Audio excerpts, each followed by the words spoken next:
जर तुम्ही सोन्यात गुंतवणूक केली असेल तर गेल्या आठवड्यात खूपच अस्थिरता होती. आठवड्याची सुरुवात जोरदार झाली. गुंतवणूकदारांनी सुरक्षित आश्रयस्थान शोधत असताना आंतरराष्ट्रीय बाजारात सोन्याचे भाव मजबूत झाले. तथापि आठवडा जसजसा पुढे सरकत गेला तसतसे चित्र बदलले आणि बाजारातील भाव बदलला. संपूर्ण अपडेट काय आहे पाहूया. तत्पूर्वी पुढील अपडेट करता चॅनलवर नवीन असल्यास चॅनलला सबस्क्राईब करून बेल आयकॉनवर हिट करा. तर पहा, आठवडा पुढे सरकत गेला तसतसे चित्र बदलत गेले. सर्वात मोठा धक्का 13 फेब्रुवारी शुक्रवार रोजी आठवड्याच्या शेवटच्या ट्रेडिंग दिवशी आला. जर तुम्ही सोने किंवा चांदीच्या ETF-मध्ये गुंतवणूक केली असेल तर हा दिवस तुमच्यासाठी खूपच कठीण गेला असेल. एकाच दिवसात अनेक सोने आणि चांदीच्या ETF-मध्ये मोठी घसरण झाली. काही चांदीच्या ETF-मध्ये जवळपास 10% घसरण झाली, तर सोन्याच्या ETF-मध्ये 4 ते 6% घसरण झाली. या घसरणीमुळे गुंतवणूकदारांमध्ये घबराट पसरली. ज्यांनी अलीकडेच उच्च पातळीवर खरेदी केली होती त्यांना मोठे नुकसान सहन करावे लागले. विक्रमी उच्चांकाच्या तुलनेत ही घसरण आणखी धक्कादायक आहे. खरं तर 29 जानेवारी 2026 रोजी चांदीने पहिल्यांदा 4 लाख रुपयांचा टप्पा ओलांडून इतिहास रचला, जो प्रति किलो 4.2 लाख रुपयांचा सर्वकालीन उच्चांक गाठला. तथापि सध्याच्या पातळीवर चांदी त्याच्या शिखरावरून सुमारे 1.59 लाख रुपयांपर्यंत घसरली आहे. याचा अर्थ असा की ज्यांनी उच्च पातळीच्या जवळ खरेदी केली त्यांना मोठे नुकसान सहन करावे लागले. प्रश्न असा पडतो की हा अचानक बदल कशामुळे झाला?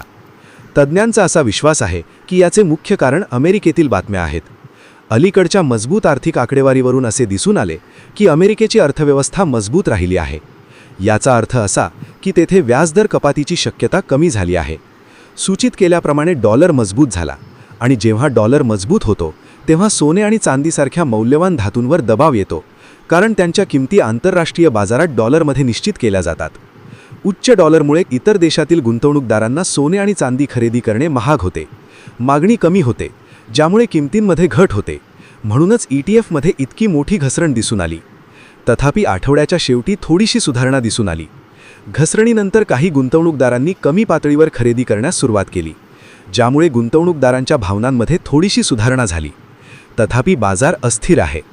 आता पुढील आठवड्यात सोने आणि चांदीच्या भविष्याकडे पाहूया. बाजार अमेरिकेच्या महागाईच्या आकडेवारीवर बारकाईने लक्ष ठेवून आहे. अमेरिका आणि इराणमधील अणु कराराबद्दल चर्चा, चीनमधील चंद्र नववर्षाच्या सुट्ट्या आणि जागतिक राजकीय घटनांचा किमतींवरही परिणाम होऊ शकतो. जर डॉलर मजबूत राहिला तर वर उल्लेख केल्याप्रमाणे सोने आणि चांदीवर दबाव कायम राहील.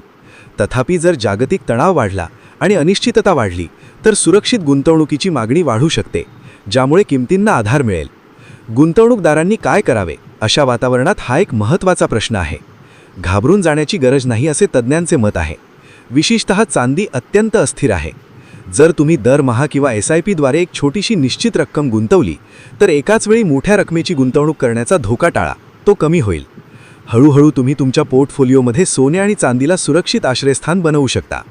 साधारणपणे एकूण गुंतवणुकीच्या 10 ते 15% सोने आणि चांदीसारख्या सुरक्षित मालमत्तेत ठेवणे शहाणपणाचे आहे. तथापि काही नवीन तज्ज्ञ असेही म्हणत आहेत की यावेळी नवीन गुंतवणुकीबाबत थोडे सावधगिरीने बाळगली पाहिजे, कारण जागतिक कारणांमुळे बाजारात अस्थिरता वाढली आहे आणि घाईघाईने निर्णय घेतल्याने किंवा विक्री केल्याने किंवा दूर राहून आपण अधिक नफा गमावू शकतो. विक्रमी उच्चांकावरून झालेल्या घसरणीने गुंतवणूकदारांना विचार करण्यास भाग पाडले आहे. आता पुढील आठवड्यात बाजार स्थिर होतो की दबावाखाली वाढतो हे पाहणे बाकी आहे. तर आत्ताच्या घडीचा सोने आणि चांदीचा भाव काय आहे ते एक नजर पाहूया. भारतातील सरासरी भाव 24 कॅरेट सोने सुमारे 1,56,510 रुपये ते 1,57,900 रुपये प्रति 10 ग्राम. शहरानुसार थोडा फरक. 22 कॅरेट सुमारे 1,43,468 रुपये ते 1,44,750 रुपये प्रति 10 ग्राम. आता याबद्दल तुमचे काय मत आहे? कृपया कमेंट सेक्शनमध्ये लिहून आम्हाला कळवा. व्यवसाय जगतातील सर्व मोठ्या बातम्यांसाठी व्हिडिओला एक लाईक आणि चॅनलवर नवीन असाल तर आपल्या चॅनलला सबस्क्राईब करून बेल आयकॉन हिट करा. पुन्हा भेटू एका नवीन अपडेटसह. धन्यवाद. जय हिंद, जय महाराष्ट्र.